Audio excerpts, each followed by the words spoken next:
Hello, hello, good morning. Welcome to another All Hands on Deck. I'm Katherine McBean, and today I want to do a quick message to you guys on what's happening as I see it in the world right now and why there's no need to panic.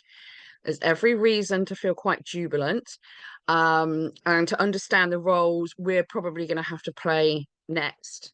And I mean that in terms of very, very soon. So my take on what we're seeing happening around us, particularly since the start of 2025, is this is all just lifting the veil. This is all just lifting the veil for the sleepy ones, for the normies, for those who aren't aware. And if you look, and we'll go through a number of the elements that have taken place, and I'll explain why I think they're happening and what the purpose is and why that is actually a good thing, even though it probably feels very like it's a bad thing, because the topic matters themselves are pretty horrific.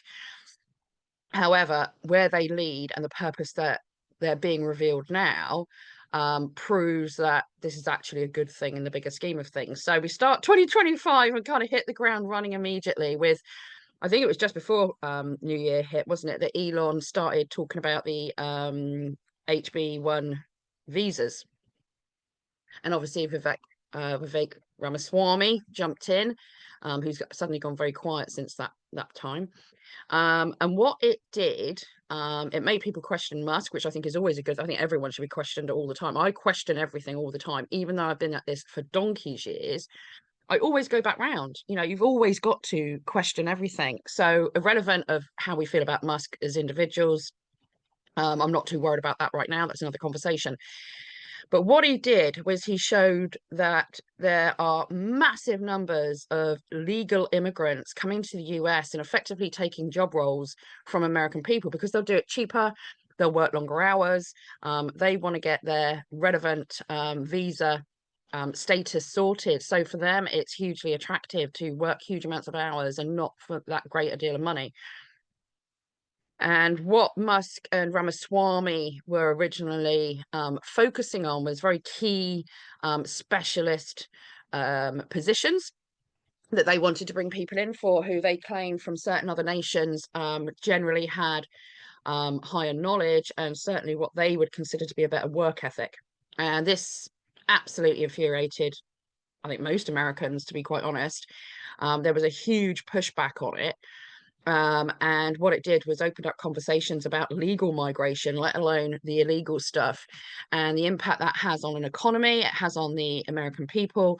And that message reverberates around the world because I think there's a number of countries that have suffered a similar fate as a result of this mass migration. So that was the first thing that came out. We have also had in the UK the Pakistani Muslim rape gangs. And whilst a lot of us have known about this for a number of years and been horrified by it for a number of years, this is going far more mainstream. And again, what it's done, it's not just highlighted the horrific crimes that have been committed against young, predominantly British white girls. What it's done is brought up how rampant paedophilia is across the world, very much so in the UK. Again, I know that most of you have known this for donkey's years, but the normies need to know. It's also brought up the question mark of multiculturalism. So whereas before people were very, very open to multiculturalism, what it shows is that actually our different cultures don't necessarily align enough, not even close to enough, for us to be rampant with multiculturalism. We do have an issue here. It does need to be addressed. Different faiths, different communities, different cultures have different priorities, different concerns, different feelings on things. And that's fine. That's fine. Just let's not have it all in our country, which we're losing our identity, our heritage, our culture in order to appease for other cultural groups. Not okay. And that's starting to now penetrate that little bit more across, if you want, traditional leftists. Maybe I think, having seen comments and looked at it quite closely, a number of them are now going, okay, well, maybe you've got a bit of a point, without actually saying that. So, because God forbid anyone should admit they're wrong. So And also what it's done now is yesterday, day before, I don't know, everything's a big blended mess at the moment. It's wonderful. We had that horrific little man, ex-Labour MP, and I don't know if you went and looked on his Twitter. Sadly, I did. His ex, what's his name? You know the one I mean. Came out this week, a couple of days ago. He has highlighted the fact that he's Jewish and he worked for a Jewish organization, which is countering it just being Muslims. It's saying, oh, hang on a minute, we've actually got a problem here. Also, he's part of the Labour machine, also an issue. We've seen a number of MPs, even the Chancellor was following him. The CPS was following him. What, they didn't see his pervy little photos and suggestions and comments coming up? I would stop following somebody who did that. They did not. So that begs the question. But what it also shows is it opens up the conversation as to how far does paedophilia go within the establishment? How big is this? Well, yesterday, people like Jim Ferguson were dropping masses of posts about all these different councillors. You've got the labour25.com website, all these different places showing how riddled Labour is with perverts. But what we will now see start to come out is all the other ones from the other parties, all the other elements of the establishment, the police, the education system, social services. We are riddled with perverts because it's been encouraged, because these people are, you can blackmail them, you can manipulate them, you can get them to do what you want because you've got the goods on how much of a pervert they actually are. Or they were forced into a position where they did things that were recorded, etc., etc. To me, I can't imagine anything that would make me do that, but still, some people are weak, and that's a fact of life. And these people are in prominent positions, and this is being exposed through this Ivor, whatever his name was, revolting little man. This is starting to be exposed, and this will reach the normies. That's good. That shows how far-reaching this sickness is and how far embedded it is into the establishment. To the point where our current PM is being questioned. Just bring up the likes of Savile, and Starmer hasn't really got a leg to stand on. So I think this is the beginning of the end of the Labour Party. We're 5 minutes away from them crashing and burning, quite honestly. We've had the fires in LA, in California. The state government has proven itself to be utterly useless, utterly corrupt. These DEI appointments are destructive as a result. And we're also being shown in the last sort of 24 hours that the climate change narrative on this one is nonsense. The arsonists are rife. And that's what we've seen happening. And who's paying these arsonists? Who's asking them to do it? A lot of them are homeless. Where the hell do they get these little fire starters?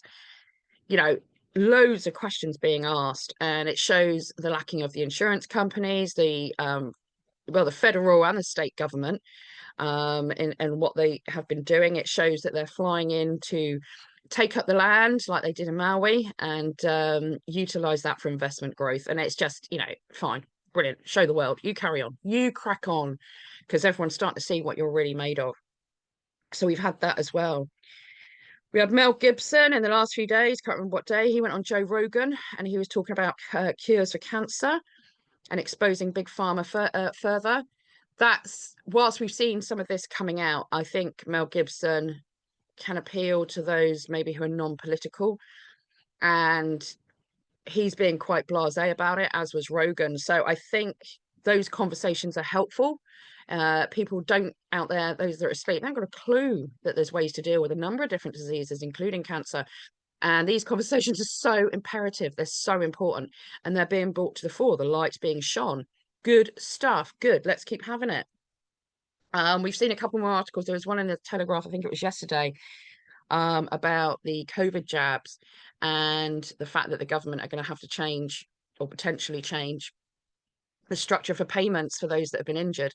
And again, that conversation is at the fore. Just the fact that they've mentioned that because of the increasing numbers, they might have to change how the compensation package, what that looks like, or how that's structured, Doesn't matter almost what that package is or what that structure looks like. The message is going out there that there's a problem, and there's increasing numbers finding a problem. So that's being floated now. That's going, you've got to remember how the bad guys have worked over the years. So much of the propaganda is done through subliminal messaging. So they don't necessarily go straight to the point. They play around the point that they want to get across to you. It's all done through hints and little one-liners here and there that start to penetrate in a subliminal way. The same, it seems to be happening on this side of the fence. They're slowly drip feeding all these messages, all these bits of information to start waking these people up in greater numbers more quickly. I mean, what are we, 12th of the month, 13th of the month now? Look what's happened so far. The normies haven't got much longer. They're going to be forced out of their position of comfort. And I think so many know. I think so many know of these issues, but they're much, much happier to go la la la la la la la. They won't be able to do that for too much longer. Well, I think there'll be still small amounts that will, but the majority won't be able to do that for much longer. So yeah, the mainstream is starting to drip things out there slowly, but they're dripping things out there. We also had Zuckerberg come on Rogan. Personally, I'd love to see the guy jailed for the rest of his life. But irrelevant of that, the message that he put across when he was on Rogan was, yeah, we did it, hands up. We did censor people. We did change algorithms. We did do this, that, and the other because the government asked us to. And we bent over like little boys and allowed them to do what they wanted to us. Sorry, no, where's your integrity, Zuckerberg? I mean, we've all got a copy of the video whereby you're telling your staff that there might be a problem with the COVID jabs and actually they don't have to take them. You knew. But the point being, again, Rogan, huge following, he went on there and said, yeah, we were told, don't allow this, don't allow that, censor these doctors, censor this, censor that. And so normies will be picking up on that. They'll be hearing that and going, oh, whoops, okay. Which is brilliant. Which is brilliant. I'm not even sure that's the real Zuckerberg, if I'm perfectly honest, but still, that's a conversation for another day. Lucy Letby's story is back in the news. Not only does this appear to be a miscarriage of justice, which would put our very dodgy, evil judiciary under a spotlight, it will also show the level of NHS corruption to protect certain doctors or surgeons, excuse me, staff members, and how far the NHS and judiciary and potentially police will go to protect others and to protect the institution. It's not okay.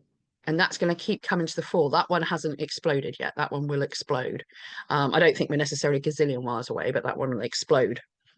As I've been touting since the beginning of the year, expect the economy to crash at any moment. We've known for a long old time. It's just, it's quantitative easing and clinging on by the fingernails. It's pretty much why it's still there. I'm not an economist. I read as much as I can on it, but I'm no economist. But I think it's safe to say the normies are now being prepped through the mainstream of Rachel Reeves having, a bit of a meltdown last night and being very depressed about the state of the economy as she's completely sort of finalized its death. Do not be remotely surprised if in the next week or two the economy doesn't crash. I don't know that. I've got no evidence to support that. It's just a feeling with all the narratives that are taking place. Plus, we know it's screwed. The economy's dead and gone anyway, pretty much. It's being kept on life support at the moment, effectively. But that's almost over. They can't, you can't polish, you can only polish a turd for so long before you actually see it's a pile of shit. And that is where we are with the economy at the moment. So that this week, next week, I'm not sure, but I think it's pretty much inevitable now that it crashes and burns, which needs to happen. People sort of say, oh, you're so doom and gloom wanting everything to crash. No, I'm absolutely massively optimistic. Everything has to crash. What we do, if you fight it, you still got cognitive dissonance. You're still relying on you still want to have some belief in a system. The system is utterly corrupt and broken. We cannot keep going this way. Well, it's not going to. It's going to change. I mean, that's foregone conclusion. But we have to let go of what was and look towards what will be. And it can be beautiful. It can be golden. We can make it wonderful. We've just got to wait for everyone else to catch up. And I think what we're doing now is we're literally watching the veil lift faster, faster, faster, faster, faster. And I think I said to my daughter, came over a couple of days ago, my eldest, and she said, God, you're annoying. I said, why? What have I done now? She said, you said to us a few months ago that we'll hit 2025 and everything will suddenly go at speed. I said, yeah. She said, well, it is. And I said, I know. And that's not going to stop yet, and I don't think we're long before a massive kind of bomb drops on it. I mean, 2025 itself has been pretty staggering. Also the energy costs, we're running out of gas, we're running out of electric, fear, frighten the normies awake.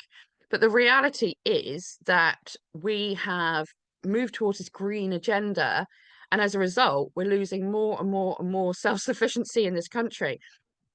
People have to see how devastating that can look. So it could well get darker yet. In fact, I expect it to. I welcome it to some degree, but I welcome it. And I think everybody should be feeling really, really positive, because everything that's rolling out now is waking up the normies. And that is them. I know people say, oh, we just leave them. Well, yeah, not really. Because if you want to bring in change, you have to have the majority on board. And before we get, I think the change will come quite quickly. I do think it will come quite quickly. But we do need to have the majority awake and aware and actually going, hang on a minute, this is a nightmare. We need to do something about this. And then with that level of unity, you move forward. And these crimes against children will help make that happen. Yes, you're going to have pushback. Yes, you're going to have cognitive dissonance. Yes, we're going to have all those things that we know about. But this is one topic that I think the majority you will unite on. Anyone who doesn't, when it's crimes against children, we don't really want you on our team anyway, quite honestly, sickos. So anyway, I just want to do a quick recap of where we are, why this is really good, why we want more of the same, why this week I think could be pretty incredible over in the next 10 days or so. I think we're going to see a lot. Well, I think it'll probably go on longer than that, but I think the next 10 days are going to be pretty impactful. And like I say, do not be surprised if the economy doesn't crash this week. Don't panic. Don't panic. Don't panic about any of it. To live, food, clean air, clean water, roof over your head. Most of us have got some semblance of that. That's all we need. And each other. And God. We're fine. We are all fine. We're all going to be okay. And I saw somebody say yesterday, oh, the UK has lost. The UK. It's not. UK's not lost. The minute we all stand up and say no, within a week, we've turned it all around. I'm not even joking you. People will suddenly find their roles. They'll suddenly start stepping in. They'll need a week to kind of gather themselves, and then they'll step up and they'll do what needs to be done. And we'll start putting this country going in the right direction. It won't take all that long. It's nothing to fear. It's nothing to worry about. Fear got us into the shit. Let go of the fear. Move on past fear. You don't need to be fearful anymore. I'm loving what I'm seeing happening. It might be brutal. It might be really brutal topics, but it has to happen. And I'd rather be, slapped with the truth than kissed with a lie. And watching the truth come out is very comfortable, because that's how we then reach our goals, and that's freedom, truth and freedom. Anyway, just want to pick a quick one out there. So if anyone sees all this stuff going on this week or the next couple of weeks and they're going, don't worry, you're going to be fine. Remember, normies need to wake up, however brutal it's going to be for them. And we're going to have to pick up some of the pieces. So we need to stay calm. We need to stay collected. We need to just use common sense. And we're going to be the ones that help put things back together. So just rest, observe. Don't allow your emotions to get too caught up in it. The minute you find yourself getting irate or getting angered take a step back, take a deep breath, have a moment, go back in when you're ready. But do not let the fear get hold of you. Do not fear. Anyway, God bless. Have a wonderful week. Enjoy it, whatever way it looks. I'll be doing regular updates if it's all kicking off. And yeah, it's time to change the world.